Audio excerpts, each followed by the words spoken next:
distinguished participants, Assalamu alaikum and a very good morning to all of you. It gives me immense pleasure to welcome you all to this very special conference that we are hosting today, the Regional Conference on Climate Security. And as I stand before you to address on this issue, it is important for me to say that the subject could not be more important at any other time. Climate security transcends borders, politics, and generations. A subject of urgent global significance. Climate change is no longer a distant, abstract subject. It is a present reality, reshaping the world as you know it. It is affecting the environment, our economies, and more critically, our security at all levels, including national security. As temperatures rise and weather patterns become more erratic, the cascading effects are felt across food production, water resources, human lives, human health, and everything else that we know. In fragile and conflict-affected regions, these disruptions are not only a matter of environmental concern, but a direct trigger for instability and violence. The link between climate and security is therefore undeniable, demanding immediate and coordinated action. Climate security therefore refers to the ways in which climate change threatens the peace and stability, particularly in regions already experiencing conflict and socio-economic vulnerabilities. In regions facing political instability, the impact of climate change can have even more severe effects.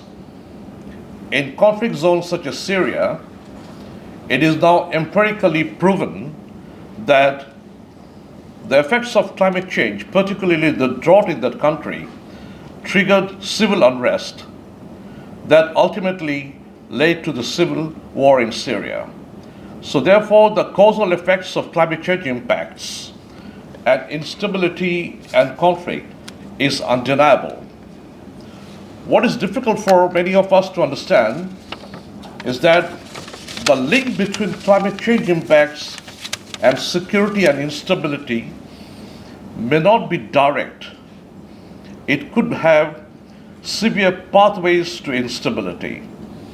And those pathways are sometimes difficult to understand with naked eyes. But they have multifarious impacts on multifarious impact areas. And for a country like Bangladesh, the impacts could be not only severe, but existential. One of the great effects of climate change will be human displacement. And human displacement from climate-induced conditions can come from various sectors, in particular, the sea level rise. In the case of Bangladesh, this threat will become existential threat as, according to the IPCC's report and the Bangladesh National Strategy Paper on Climate Change, 18 to 20% of Bangladesh's land mass will be lost to the sea. And that will happen anytime beyond 2050.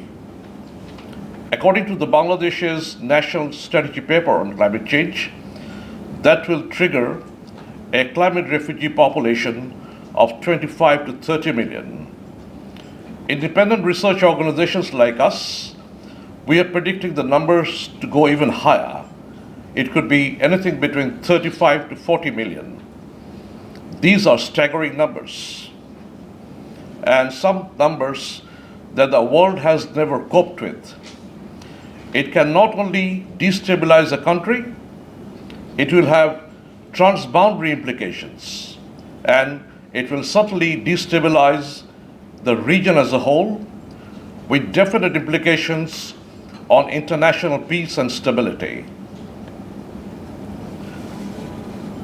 In COP29 in Baku, in the panel that we shared with the high panel from the United Nations, this fact was definitely identified, that if nothing else, only human displacement due to climate-induced conditions will bring destabilization across the world.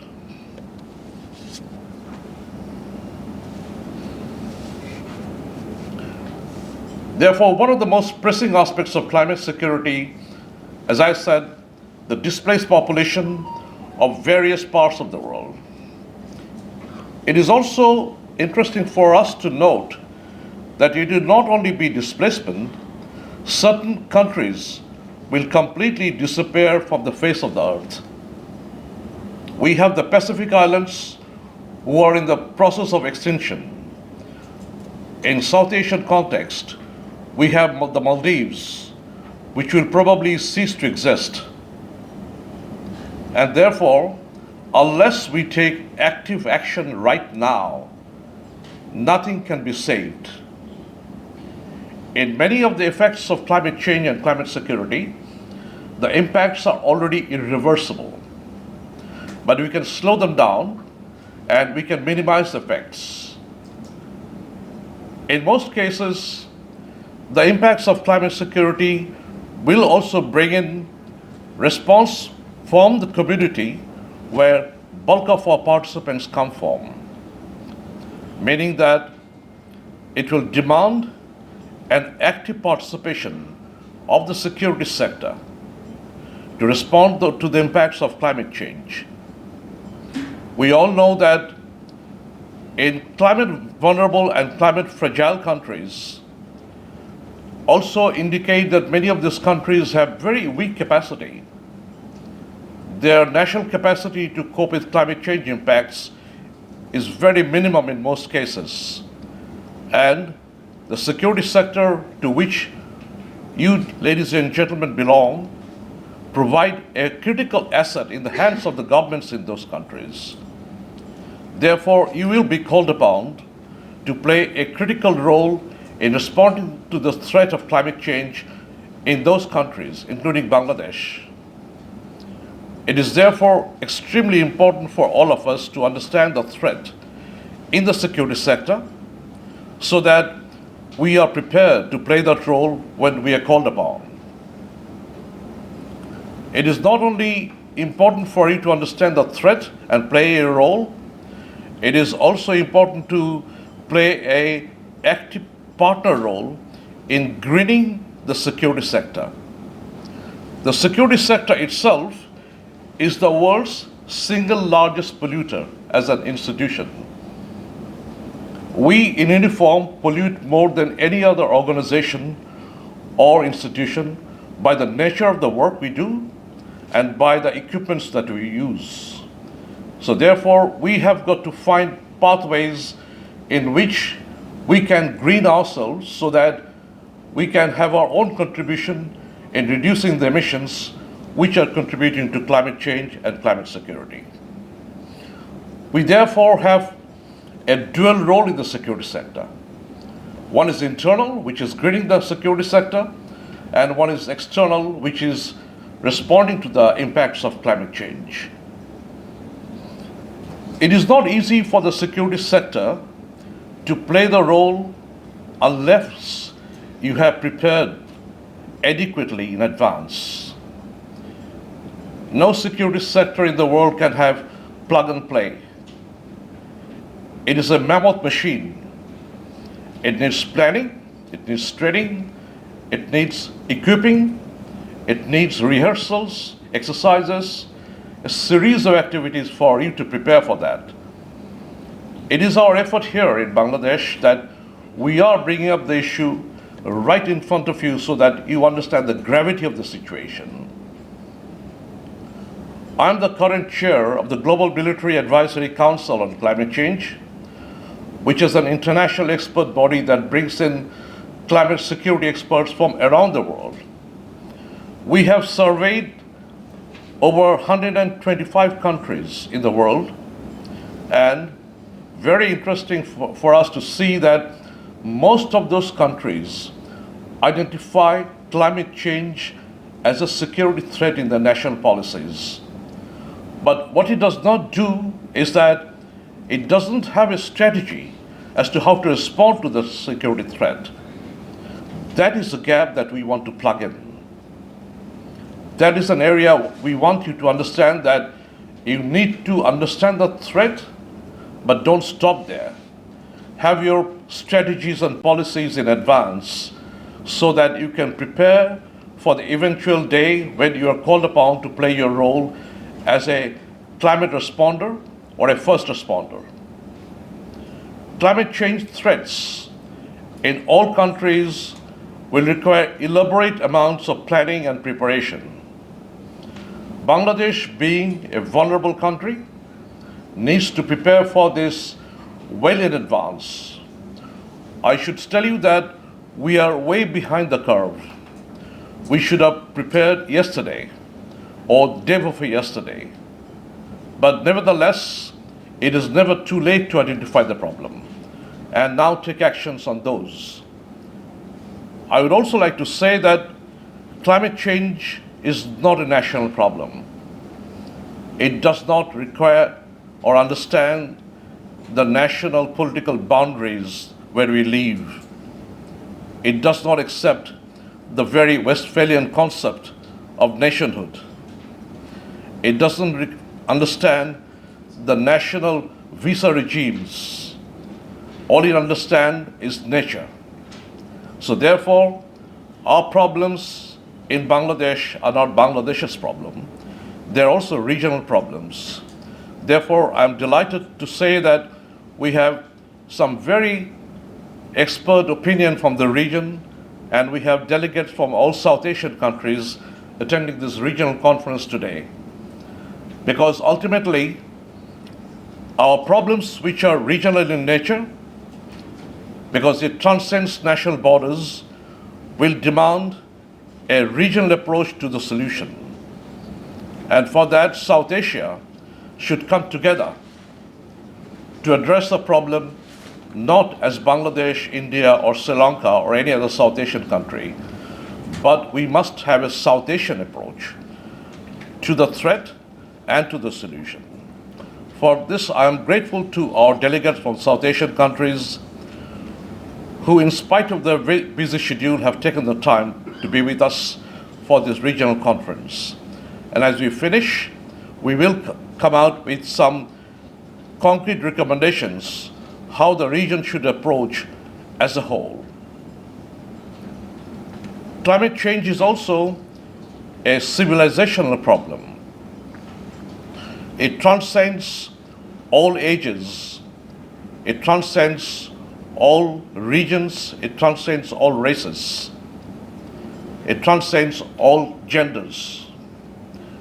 It is a problem that will probably threaten the human civilization like it has never done before. Therefore, I also urge upon you that it is very important for us as a human race to understand the threat to human beings so that it does not come to a point of civilizational extinction. It is our duty that we understand the threat and we prepare for it today. It is a call to urgent action. It is a call for us to act. We are therefore also very grateful to the European Union, who have partnered with us by supporting us to address this critical issue, not only as Bangladeshis, but also as South Asians. And that is the approach that we always take in response to climate change when we address them, because they must have whole of society's approach to response, it must have whole of countries' approach to response, and it must have whole of regions and international communities' approach to response. I, in the end, would like to caution everybody that time is running out. It is for us to act, and act is now. I thank you all for being with us today, and Over the next 2 days, we'll be deliberating on all these issues in depth with our regional experts and Bangladeshi experts. And I would hope and wish that you have a very interactive session with everybody. I wish you all success for the next 2 days, and thank you for being with us. Thank you very much. Thank you.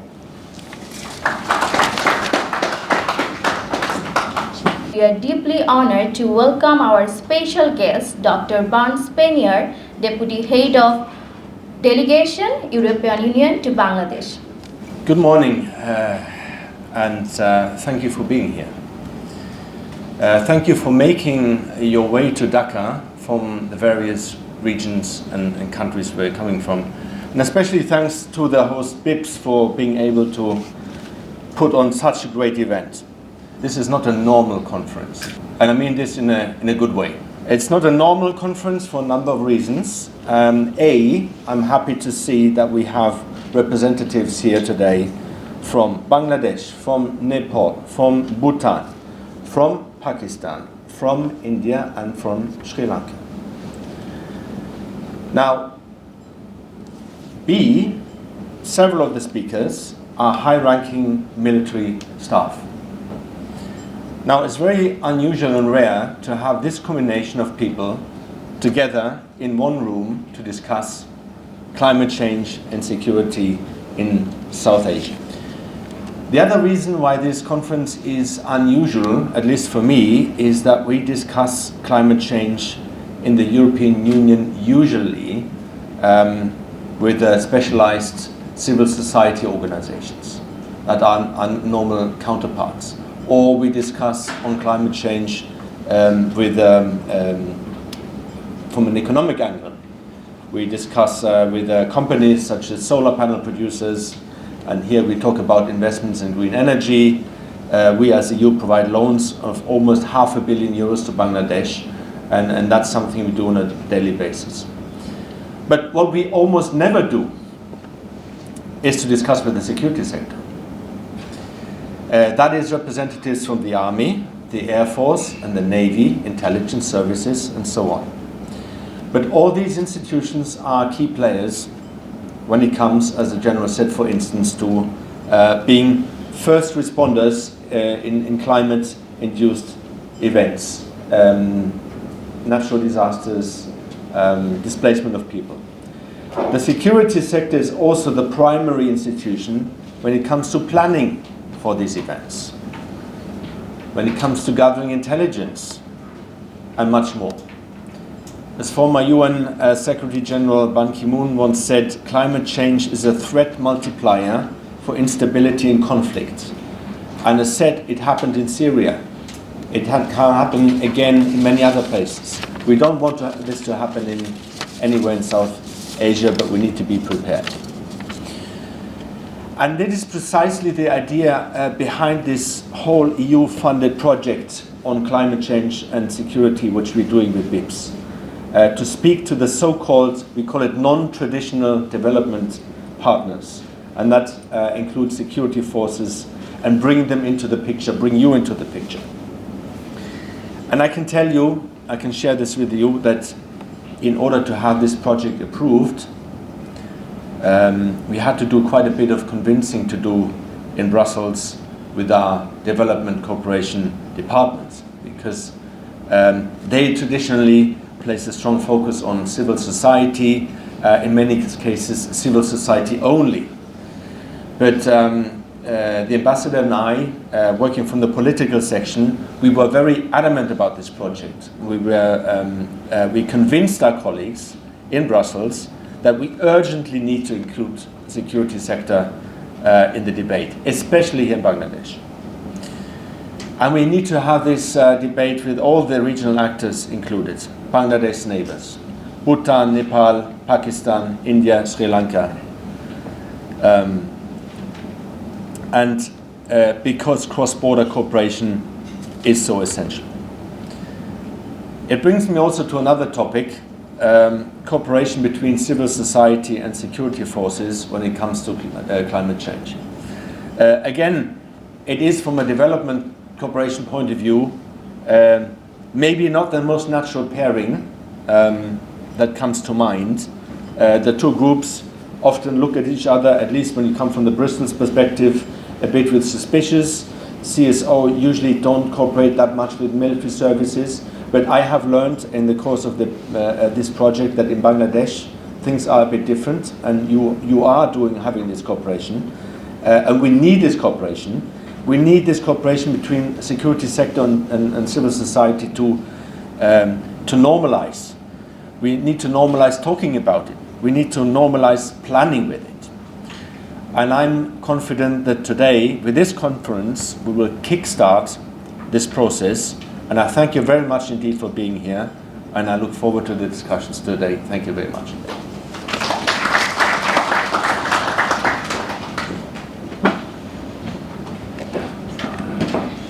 Thank you, Dr. Spanier, for your insightful words and joining us today. We now invite all of you a short tea and coffee break just next to this conference room, and we are kindly request you to attend session 1 by 11. Thank you. Thank you.